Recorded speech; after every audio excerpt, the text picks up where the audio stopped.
G2 just tapping that spike to draw out some of the util and does so effectively. Drone out for the reclear. That's going to get the ping onto him. The lead, no, broken just in time. Swing out from Mata. Loses that isolated 1v1. Paranoia here is going to put Brock out of commission for a couple of moments. Slowly here, through backside. Finally Scuba arriving at the scene, but it's a bit of a wasteland for him there, and Kang is ready to receive him. At this point, Brock might be better served holding onto his weapon. No choice but to save. EDG converting on their bonus round now. Off of some serious aggression initially up towards mid, which is a benefit of having the Neon for sure. That is a lot of ground to cover for people that are walking at normal speeds, but not the Neon. I mean, that is one of the big issues that you have to confront when you're playing on Abyss. The map is massive. When you're playing on Abyss, the map is massive. You have to just cover so much ground at all times. Brock going to be able to save that rifle at the very least. Smoggy finally put to bed after a ridiculous opener in this game. 7-1 currently. Note that Simon's got that Reckoning online quite early, feeding orbs into it. Also kills as Jenny turned up on it. And look, at least in Americas, this NRG team has a pretty deep map pool. It's only really Sunset and Bind where they were struggling. Everything else they were looking very solid on, and that includes Icebox, which has been swapped out for Abyss. Now Icebox, that was EDG's worst map. Now they get Abyss back, which at least in 2024 was a great map for them.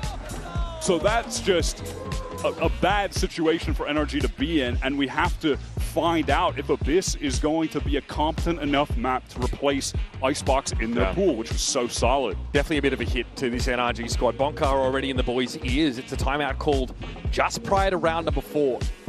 And I think they're going to have to adapt to this pace we're seeing from EDG up mid. It's early drone onto B, maybe pull some players out, and then that library control they are slamming. Jenny just sprinting down mid. Also, Kang with great mobility on that Yoru.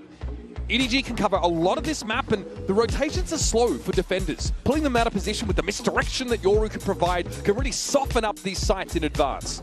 I do like this early timeout call from Bonker. I think this is the right time to do it, honestly. The team is going to be able to force up, especially around Psalm's Reckoning here. Another tool that is very effective for a retake situation that NRG could find themselves in. And I think that's really going to be the name of the game for them, playing for big retakes around this harbored utility. But they have to make sure they don't lose too much of that map control early, lose players getting picked off early in these isolated situations like we saw in the prior round. Dart there. Not getting any catches. Kang's having to walk up here, and it looks like a ping out on Ethan. He has to give that ground away, deploy the one-way. And that energy scrabbling back on the side to try and get Ethan. Spots it, Brock out in the open. Ethan gets involved though. Saves his teammate's life, and Kang is down early. Ends up being the perfect double face and the ideal situation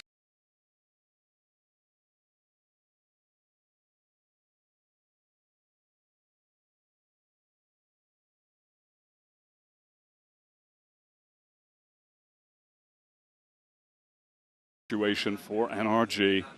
Retake with the Reckoning and that man. With the high-low setup over at B. A little awkward with G swinging out while that orb was being taken. Smoggy catches a very low HP Brock on that rotate. It's just Ethan on the A side. Really, his only job at this point is to stay alive, right? Just teleport away back towards spawn. The retake potential is there behind this Reckoning. So NRG might look to play a little safer off this side. It is just Ethan who's pinged out. Paranoia already loaded up, and there'll be a res here on Kang bringing the Yoru back into the fray. Here's the high tide. More stall now. Reckoning going to be deployed. Slow orb at Ethan's feet. There's just such little time for EDG that Psalm is ready to commit that ult. Nobody on the wrong side of the wall here is going to have 10 seconds left. Probably get to the backside at some point, and there's already a timer. Tick-tock! Here comes Cuba from the backside. Kang and G2 have to throw down on the side. They cannot get the spike stuck. G2 last standing, trying to get away in a tower, but there's a wall in his way, one of his own design. He'll fight for his life and lose it. Scuba for 4. Well, that beautiful timing on the flank is how he collects those 4. NRG offers so much delay. I love that decision from Psalm. Rotated so fast to assist Ethan.